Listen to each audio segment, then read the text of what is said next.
තමන්ට උපතින් ලැබෙන සමහර දේවල් තියෙනවා තමන් කැමති වුණත් අකමැති වුණත් තමන්ට කරන්න දෙයක් නැහැ. ඒ වගේම සමහර දේවල් තියෙනවා තමන් අකමැති වුණත් තමන්ට ඒක ඉස්සරහට අරන් යන්න වෙනවා.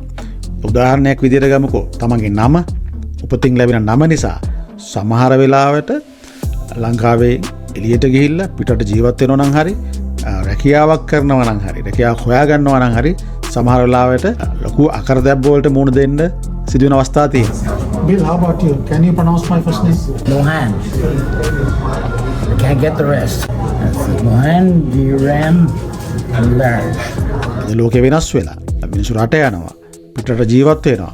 ඉතින් ඒ හින්දා ඒ නම නිසා සමහරලාවට හොඳ රැකියාවක් ලබා ගන්න තියෙන අවස්ථාවකුත් මගහැරනවා වෙන්න පුළුවන්. ඉතින් මේ වීඩියෝ එකෙන් අද මම කතා කරන්න යන්නේ ලාංකිකයෙක් විදිහට ලෝකයට ගිහිල්ලා ජීවත් වෙනකොට නමෙන් Tamanට එන්න පුළුවන් ගැටලු සහ ඒක කොහොමද ඉදිරියේදී ඒ කියන්නේ Tamanගේ ළමයෙකුට නමක් දානකොට ඒක ගැන කල්පනා කරලා අපි කොහොමද ළමයෙකුට නමක් දාලා එයාට ඉදිරියේදී එහෙම ගැටලුවක් නොවෙන්න එයාගේ ජීවිතේට ඒක යහපතක් වෙන විදිහට නම දාන්නේ කොහොමද කියලා අපි මේ වීඩියෝෙන් අද කතා කරමු.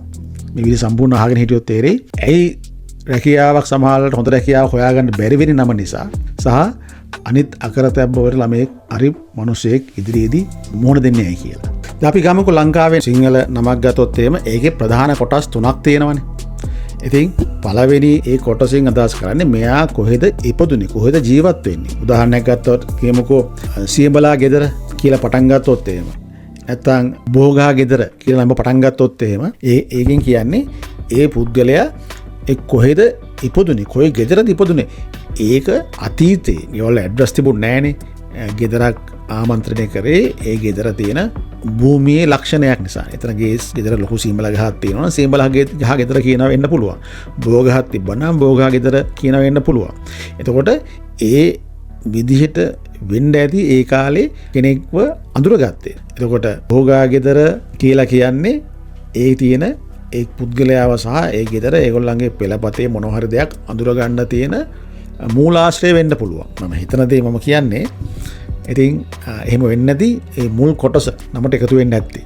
ඉතින් අපි ගමුකෝ මගේ තාත්තට තිබිලා තියෙන්නේ මුහන්දිරම් මුදියාන්සේලාගේ. ඉතින් ඒකට ගයක් සම්බන්ධ නෙවුණාට මොන හරි පෙළපතේ මොන හරි කෑල්ලක් එකතු වෙලා වෙන්න පුළුවන්. එතකොට මුහන්දිරම් මුදියාන්සේලාගේ කියලා තමයි එයාගෙන් පටන් අරගෙන තියෙන්නේ. ඊට පස්සේනේ ඒ මුල් කොටසට පස්සේ තව කොටසක් මැදට එනවනේ තමන්ට given name කියලා.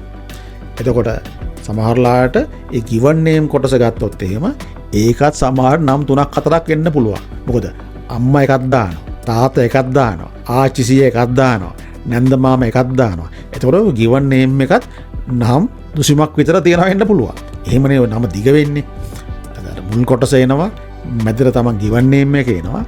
සමහරලාවට සමහර අයගේ given name එක කොච්චර ලොකුද කිව්වොත් එහෙම ඒ given name එකවත් fit වෙන්නේ නැහැ අද නූතන සමාජයේ තියෙන මේ ඩිජිටල් ස්පේස් එකේ. ඒ කියන්නේ උදාහරණයක් අපි ගත්තොත් මේ කැනඩාව වගේ රටක අර පාස්පෝර්ට් එක හරිය එතකොට මේ ඩ්‍රයිවර් ලයිසන් එකට හරිය තියෙන්නේ කැරක්ටර්ස් ගානක්නේ. අපි තුමු කැරක්ටර්ස් 35ක් කියලා ගත්තොත් ඒ උදාහරණයක් විදියට ওই 35ට හරියන්න ඕනේ ওই සම්පූර්ණ නමම. එතකොට ඒක තමයි මිඩල් නේම් එක විදිහට ඉන්නේ. ඊට පස්සේ එනවානේ තව කොටස සර්නේම් එක කියලා. එතකොට ඒ තමන්ට සර්නේම් එකක් තියෙනවා. මිඩල් නේම් එකක් තියෙනවා. ඒ කියන්නේ given name එකක් තියෙනවා. ඊට පස්සේ තියෙනවා අර පෙළපතෙන් එන කොටස. ඔය තමයි කොටස් තුන එකතු වෙන්නේ අපේ නමකට. ඒකයි මේ නම් ගොඩාක් දිග. ඒ නම දිග වෙන තරමට වාසි විච්චයි නෑනේ. ලෝකේ අපි ලංකාවේ අපි ගත්තත් කොහෙවත් අපි දැකලා නෑනේ නම දිග කෙනෙක් අති සාර්ථක වෙනවා කියන. නමේ දිගානුව කෙනෙකුගේ සාර්ථක අසාර්ථකභාවය බලන්න බෑනේ. ඉතින් ඒ හින්දා මම හිතන්නේ මේ ගැන දෙමාපියෝ කියන්නේ ළමයි අලුතෙන් තරුණ අය තමන්ගේ ළමයෙකුට ඉදිරියේ නමක් දානවා නම් මේ ගැන දැනුම අවබෝධය තියෙන එක හරි වටිනවා. දැන් අපි මේ ජීවත් වෙන්නේ මේ ඩිජිටල් ලෝකයකනේ. ලෝකේ හැම තැනකට ගියාම හැම දෙයක්ම ඩිජිටයිස්. එතකොට නමේ තමයි කොච්චර නම දිග වුණත් ඒ රටට ගියාට පස්සේ ඒ රටේ තියෙන පාස්පෝර්ට් එකක් හරි ඩ්‍රයිවර් ලයිසන් එකක් හරි කොහේ හරි තියෙන දෙයකට ඒ කැරක්ටර්ස් ගන්නට ওই නම ෆිට වෙන්න ඕනේ. එතකොට ලංකාවේ අය හැම කෙනෙක්ම පිටට ගිහලා ජීවත් වෙනවා කියන එක මම දවස් කරන්නේ. අද ලංකාව මේ ලෝකයේත් එක්ක සම්බන්ධ වෙලා නිසා කෙනෙක් ගිහිල්ලා ඇමරිකාවේ ජීවත් වුණා, ඕස්ට්‍රේලියාවේ ජීවත් වුණා, කැනඩාවේ හිටියත්, එංගලන්තේ හිටියත් මොන ලෝකෙ කොහෙ ගිහිල්ලා ජීවත් වුණා වුණත් ඒගොල්ලන්ට ඒ සිස්ටම් එක ඇතුළේනේ ඔය දේවල් ටික කරගන්න වෙන්නේ. ඉතින් ඒ වගේම තමයි ළමයෙක් විදියට ඉස්කෝලේකට ගියා වුණත් ඒ ළමයාටත් ලොකු අකරදැබ්බ සිද්ධ වෙනවා මේ නම දිග නිසා. අපි උදාහරණයක් ගමුකෝ දිග නමක් තියෙන කෙනෙකුගේ නම් ටික අරගෙන ඕක ඔබව ගන්න එපා. අර අපි ස්පේස් එක කැරක්ටර්ස් 35ක් තියෙනවනම් උදාහරණයක් ගත්තොත් එහෙම මගේ මුල් නම මොහන්දිරම්ලාගේ ගාමිණී බණ්ඩාර කියන එකේ අරගෙන තිබුණේ කැනඩාවේදී මොහන්දිරම්ලාගේ අරගෙන තිබුණා බණ්ඩාර අරගෙන තිබුණා. ඕක තමයි මගේ නම විදියට යන්නේ. එතකොට ඒ මොහන්දිරම්ලාගේ කියන එක ප්‍රොනවුන්ස් කරන්න පුළුවන් කෙනෙක් මට කැනඩාවේ හම්බෙලා නැහැ. කිසිම කෙනෙකුට ප්‍රොනවුන්ස් කරන්න බෑ. ලංකාවෙන් ආපු කෙනෙක් අපේ කෙනෙකුට අමතරව වෙන කිසිම කෙනෙකුට ඕක ප්‍රොනවුන්ස් කරගන්න බැරි වුණා. ඉතින් ඒ විතරක් නෙමෙයිනේ. දැන් මගේ ළමයි දෙන්නෙක් ඉන්නවනේ. ඒ දැන්නටත් තියෙන්නේ එකම නම. ෆස්ට් නේම් එක මොහන්දිරම්ලාගේ සර්නේම් එක බණ්ඩාර. තාත්තටයි පුතාලා දෙන්නටයි තියෙන්නේ එකම නම. ඒක තමයි අර මගේ දිග නමක් නිසා විච්ච දෙය. ඉතින් මගේ තාත්තා ගත්තොත් මොහන්දිරම්ලාගේ මුදියාංශය කියලා තියෙන නම තාත්තා මගේ මුදියාංශය කෑල්ල හලලා මොහන්දිරම්ලාගේ කෑල්ල විතරයි මට තියලා තියෙන්නේ. ඉතින් මට තේරුමක් දැනුමක් එහෙම තිබුණා නම් ඉතින් මොහන්දිරම්ලේ කෑල්ලත් ඔක ඉස්සරහට අරගෙන යන්න ඕනේද කියන ප්‍රශ්නාර්ථය මට දැන් තියෙනවා. ඉතින් මං හිතන්නේ ගොඩාක් වෙලාවට දැන් තමන්ගේ නමක් කියව ගන්න බැරි නම් මොහන්දිරම්ලාගේ කියලා කියව ගන්න බැරි නම් තියෙන ප්‍රශ්නේ ඇවිල්ලා හරි විශාලයි. හිතන්නකෝ කෙනෙක් ඇක්සිඩන්ට් එකක් වෙන්න යනවා. ඈත කෙනෙක් හැප්පෙන්න යනවා. දැන් නමෙන් කතා කරන්නේ කොහොමද? ඒ කියන්නේ තමන් නම ප්‍රොනවුන්ස් කරගන්න බැරි නම් කතා කරගන්න බෑනේ. නේ? ඒ විතරක් නෙමෙයි. දැන් රැකියාවකට යන්න ගියාම තියෙන ප්‍රශ්නේ දැන් අපි හිතමුකෝ අපි ජොබ් එකකට ඇප්ලයි කරනවා. Assuming that you are your company, if you are recruiting someone, if you saw a resume, someone has this name. You're Indian for sure of some sort. Okay, someone has John. Yeah. Assuming the qualifications are similar, who you will invite for interview? Yes or no? Probably John. Does the John come to you? Maybe Chinese. Oh, you could, yeah. Most people of your nationality or Indian or anywhere, they all had to take a shorter name because of the same situation you've got.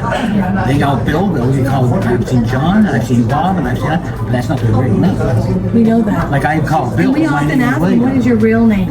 Not the name you came when you came to Canada. Pronounce it, we don't understand it. Yeah. Right ලංකාවේ ඉඳගෙන apply කරන Jobs තියෙනවානේ පිටරටවල වල. ඒතොර දැන් මෙහෙමත් කැනඩාවේ ඉතින් ගමු කවුරු කෙනෙක් ජොබ් එකකට ඇප්ලයි කරාම ඒ ජොබ් එකට ඇප්ලිකේෂන් ආවහම ක්වොලිෆිකේෂන් හැම දෙයක්ම සමානයි එක වගේ. එතකොට නම බැලුවාම කෙනෙක්ගේ නමක් තියෙනවා කියව ගන්නම බෑ. කියව ගන්නම බෑ. දැන් ඒ ඇප්ලිකේෂන් බලන කෙනාට කියව ගන්න බෑ. තව කෙනෙක්ගේ නමක් තියෙනවා හරිම පහසුවෙන් කියවන්න පුළුවන්. එතකොට මොකද වෙන්නේ?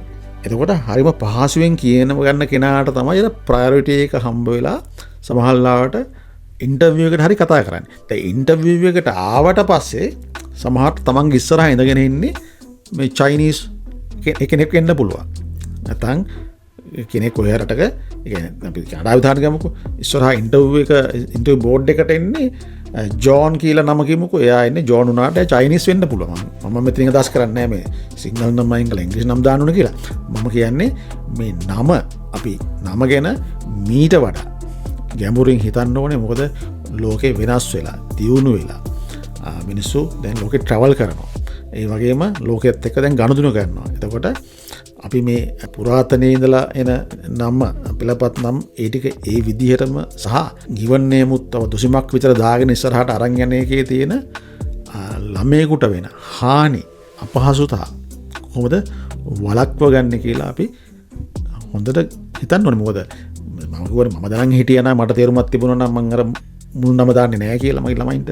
මම දැනන් හිටියේ නැහැ නේ මට තේරුමක් තිබුණේ නිසා. ඉතින් මම මේකයි මේකෙන් අදහස් කරන්නේ මේ දැනුම අරගෙන තමන්ගේ අනන්‍යතාවයත් තමන් තියාගෙන නමුත් ළමයෙකුට ඉදිරියේදී අපහසුතාවයක් නොවන විදිහට ඒ නම තමන් දාන්න ඕනේ.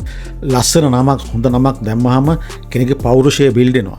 එතකොට ළමයි අතර උසුළු නොවෙන විදියට ලස්සන නමක් ඒක ලෝකයටත් ගැලපෙන විදියට හිතලා තමන්ගේ අනන්‍යතාවයත් ගැන හිතලා නමක් දැමීමෙන් ඒ ළමයට ඉදිරියේදී තරුණයෙක් විදිහට මේ ලෝකයේත් එක්ක ජීවත් වෙනකොට අපහසුතාවයක් වෙන්නේ නැහැ. හින්දා අපි මේ ගැන ඉතා ගැඹුරින් හිතන්න ඕනේ. මොකද තාමත් දකිනවා පොඩි ළමයින්ගේ සමහර නම් දැක්කාම ඇයි මේ නම මෙයාට මෙහෙම දැම්මේ, මේ ළමයාට ලොකු අසාධාරණයක් ඉදිරියේදී වෙනව නේද කියලා අපිට හිතනවා. හින්දා තමන්ගේ ළමයෙකුට නමක් දානවා නම් මේ ගැන දෙපාරක් හිතලා දැනුමක් ඇතුව ඒ දේ කරන්න.